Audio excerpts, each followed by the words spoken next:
21वीं सदी का ससुराल। जयपुर की रहने वाली उर्मिला जी के घर में सुबह सुबह शोर मचा हुआ था। उर्मिला जी की दोनों बहुएं आराम से अपने अपने कमरे में सोई हुई थी और उर्मिला जी और उनके पति रमेश जी को अभी तक सुबह की चाय भी नसीब नहीं हुई थी। तभी उर्मिला जी ने एक जोरदार आवाज अपनी दोनों बहुओं को लगाई। कीर्ति, सुनी थी, कहाँ हो? कहाँ मर गई दोनों सुबह सुबह? सामने से कीर्ति और सुनिधि दौड़ती हुए आती है। क्या हुआ मम्मी जी? क्या हुआ? कोई चोर आ गया क्या घर में? अरे मम्मी जी, आप इतना जोर से क्यों चिल्ला रही हैं? भूकंप आ गया क्या? भूकंप नहीं आया, अभी तक सुबह की चाय नहीं बनी। शर्म नहीं आती तुम दोनों को? सोए जा रही हो, अपने सास ससुर को एक कप चाय भी नहीं बना कर दे सकती। अरे मम्मी जी, आपको तो पता है ना, मुझे कल से बुखार है। सुबह भी इतना दर्द हो रहा था सर में कि बस उठा ही नहीं जा रहा था। और तुम्हारे पास क्या बहाना है सुनिधि बहू? बहाना नहीं है पापा जी। कल रात को 11 बजे तक रसोई में बर्तन साफ कर रही थी। आप जानते हैं ना, कीर्ति की तबीयत खराब है, ऐसे में वो तो काम नहीं कर सकती। अब रात को 11 बजे से 12 बजे तक बर्तन साफ करने के बाद सुबह कोई जल्दी कैसे उठ सकता है? कहना क्या चाहती है? साफ साफ बोल। इतना घुमा फिरा कर बात करने की जरूरत नहीं है। अरे मम्मी जी, कहने वाली क्या बात है?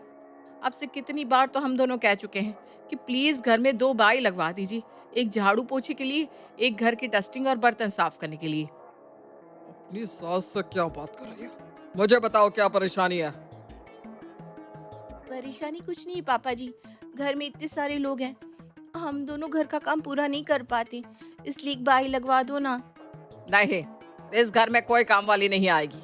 आज तक नहीं आई तो अब कैसे आ जाएगी? चुप, एकदम चुप। आज मुझे सुबह की चाय नहीं मिली। कम से कम काम वाली बाई काम करके जाएगी। बहुएं सुबह जल्दी उठेंगी तो मुझे चाय तो मिलेगी। अरे ये आप क्या कह रहे हैं? क्या कह रहा हूँ? क्या मतलब? आज के आज इस घर में 2 नौकर आदमी आ जाने चाहिए। मैं कुछ भी बर्दाश्त कर सकता हूँ, लेकिन सुबह मुझे चाय ना मिले ये बर्दाश्त नहीं कर सकता। थैंक यू पापा जी, मुझे तो लगा था आप इस बात के लिए कभी नहीं मानेंगे। हाँ पापा जी, आपको ना बड़ा वाला थैंक यू। आज के बाद हमें भी थोड़ा सा तो आराम मिलेगा। और इस तरह से उर्मिला जी के घर में चमेली नाम की नौकरानी काम करने के लिए रख ली जाती है। हाँ तो मैडम जी बताइए, क्या क्या काम करना है? करना क्या है? घर की सफाई करो और जल्दी से निकलो। ठीक है, मुझे क्या, मैं बिना सफाई किए ही चली जाती हूँ। ठीक उसी वक्त कीर्ति और सुनिधि चमेली को इशारे से एक तरफ बुलाते हैं। क्या हुआ? मेरे को इशारा क्यों किया? आप लोगों को शर्म नहीं आती क्या? अरे चुप करना, हमें भी तुझे इशारे करने का कोई शौक नहीं है। बात ऐसी है कि हम तुझे एक्स्ट्रा पैसे देंगे। किस बात की? इशारे करने की? हे भगवान, इशारे करने के नहीं, एक्स्ट्रा काम करने के। लेकिन तुम दोनों की सास है ना, वो बोली कि सफाई करके निकल यहाँ से। उनकी बात सुनने की जरूरत नहीं है। वो सुबह 8 बजे सोकर उठती है और चाय पीकर सो जाती है और शाम को 4 बजे तक कीर्तन में लगी रहती है। तुम्हें बस घर का सारा काम करना है। ये भी ठीक है, सास बोलती है जल्दी जल्दी जाओ, बहू कहती है सारा काम करो। मुझे क्या, मुझे तो पैसे मिलेंगे ना। तो फिर ठीक है ना, हमारी सास को बताए बिना तुम घर का सारा काम करोगी। सारा मतलब सारा। अरे मुझे क्या, मैं तो अपने हाथ से तुम लोगों को खाना भी खिला दूं। मुझे तो बस पैसे चाहिए, पैसे। और इस तरह से कीर्ति और सुनिधि घर की कामवाली बाई को अलग से चुपचाप पैसे देने की बात करके उसे सारे काम के लिए तैयार कर लेती हैं। अगले दिन से चमेली घर का काम करना शुरू कर देती है। अरे कीर्ति, ये मेरे खाने के बर्तन उठाकर जरा सिंक में डाल दे। चमेली, जरा सुनना मम्मी जी क्या कह रही हैं। हाँ डाल देती हूँ मैं बर्तन, भाभी को परेशान करने की क्या जरूरत है? उर्मिला बड़ी ही हैरानी से चमेली की तरफ देखती है। अगले दिन, ए सुनिधि, जरा गीजर का बटन चालू करके आना, मुझे नहाने जाना है।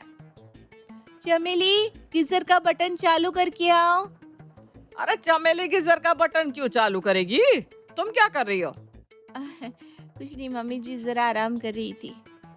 अरे अम्मा जी क्यों परेशान होती है, मैं करती हूँ ना गीजर का बटन चालू।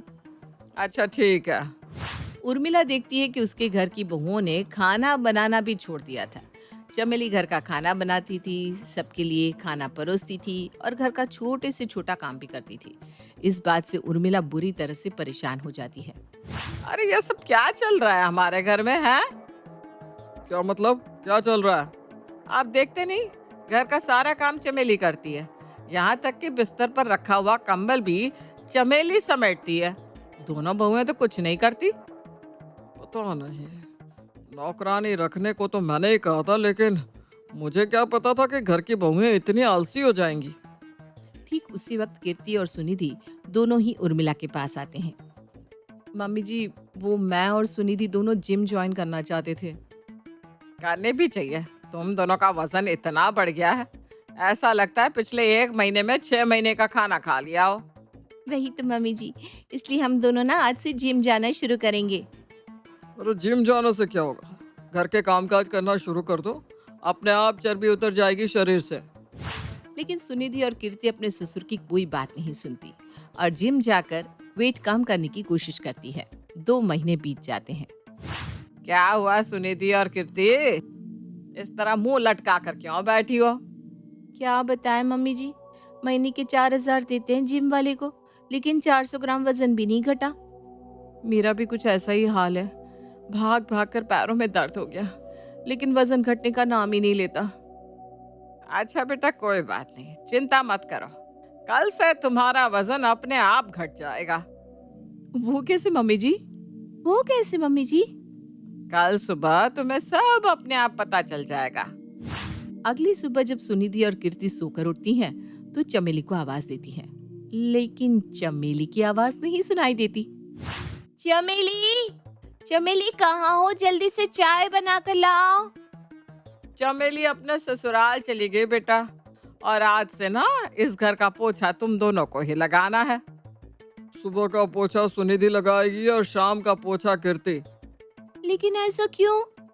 ताकि तुम दोनों का वजन घट जाए, बिना जिम जाए।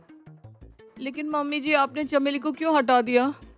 क्योंकि जो काम महीने के 4,000 रुपए नहीं कर पा रहे थे ना बेटा, वो काम घर के काम करने से हो जाएगा।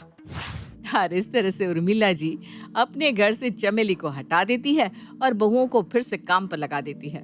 देखते ही देखते सुनिधि और कीर्ति का वजन फिर से कम हो जाता है और वो पहले की तरह सुंदर दिखने लगती है। मम्मी जी, आपकी बात ना बिल्कुल सही थी। जो काम जिम से नहीं हुआ, वो घर में झाड़ू पोछा लगाने से हो गया। देखो बेटा, हम नौकर तो रख सकते हैं, पर उन पर डिपेंड नहीं रहना चाहिए। इतना भी नहीं कि हम अपनी सेहत ही खराब कर ले और घर के छोटे मोटे काम भी ना कर पाए। सुनिधि और कीर्ति को अब अपनी सास और ससुर की बात समझ में आ गई थी। उन्होंने फिर से चमेली को काम पर तो रखा, लेकिन सिर्फ उतना ही काम उससे करवाया जितना जरूरी था, ताकि सेहत भी बनी रहे और घर का माहौल भी अच्छा रहे।